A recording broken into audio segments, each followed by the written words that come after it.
History ज्ञान श्रृंखला में आपका स्वागत है। आज का टॉपिक है मारीनगर में यानी मारीनगर के किसानों और पशुचारकों में लड़ाई के क्या कारण थे। जैसा कि आप जानते हैं, मारीनगर मेसोपोटामिया सभ्यता के प्रमुख नगर था और यहाँ पे दो वर्ग रहते थे, एक किसान वर्ग और एक पशुचारक वर्ग। किसान कृषि कार्य करते थे, स्थायी रूप से एक स्थान पर रहते थे।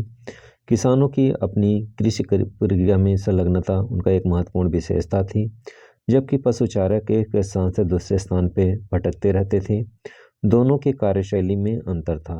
किसान खेती करते थे, खेतीबाड़ी में अपना ध्यान देते थे, जबकि पशुचारक एक स्थान से दूसरे स्थान पर अपने पशुओं को लेकर के विचरण करते थे और दोनों अलग अलग कार्यशैली में जीते थे।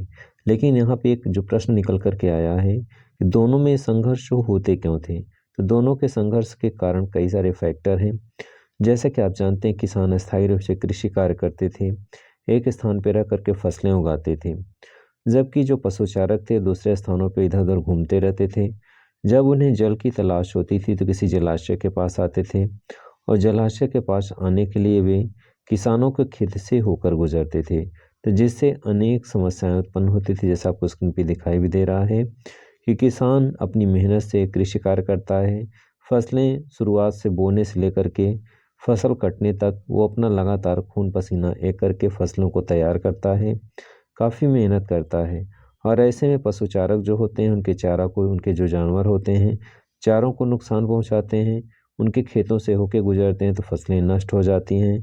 तो कई सारे फैक्टर होते हैं जो दोनों के संघर्ष का कारण बनता है।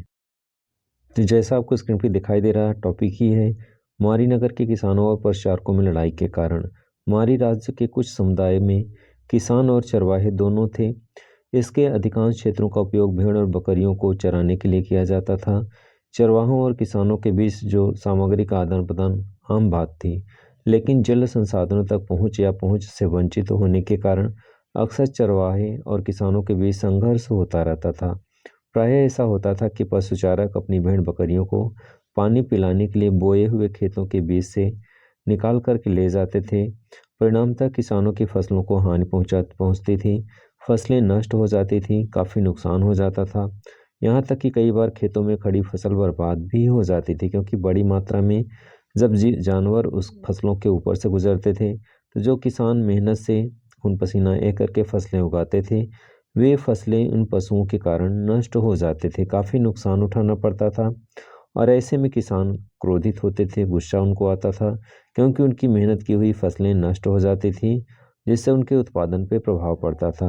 ऐसी परिस्थितियों में किसान और पशुचारक के मध्य संघर्ष उत्पन्न हो जाता था, जो एक महत्वपूर्ण संघर्ष के रूप में जन्म लेता था। तो डे स्टूडेंट, जैसा आपको स्क्रीन पे दिखाई दे रहा है कि मारीनगर में किसान और पशुचारक आपस में लड़ते थे, उसके पीछे का कारण जल संसाधन है और किसानों के खेतों से जो उनके जानवर गुजरते थे उससे उनकी खेती नष्ट हो जाती थी और उनका जो भी पूंजी रहती थी वो डूब जाती थी।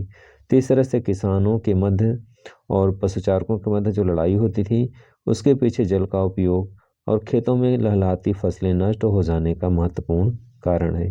तो आज वीडियो में आपने अध्ययन किया मारीनगर, जो हड़प्पा मेसोपोटामिया सभ्यता का एक महत्वपूर्ण नगर है, जिसमें किसानों और पशुचारों के मध्य संघर्ष होता था और उन संघर्ष के पीछे के क्या क्या कारक थे। आज की वीडियो में बस इतना ही। नेक्स्ट वीडियो में फिर से मिलेंगे, तब तक के लिए जय हिंद, जय भारत।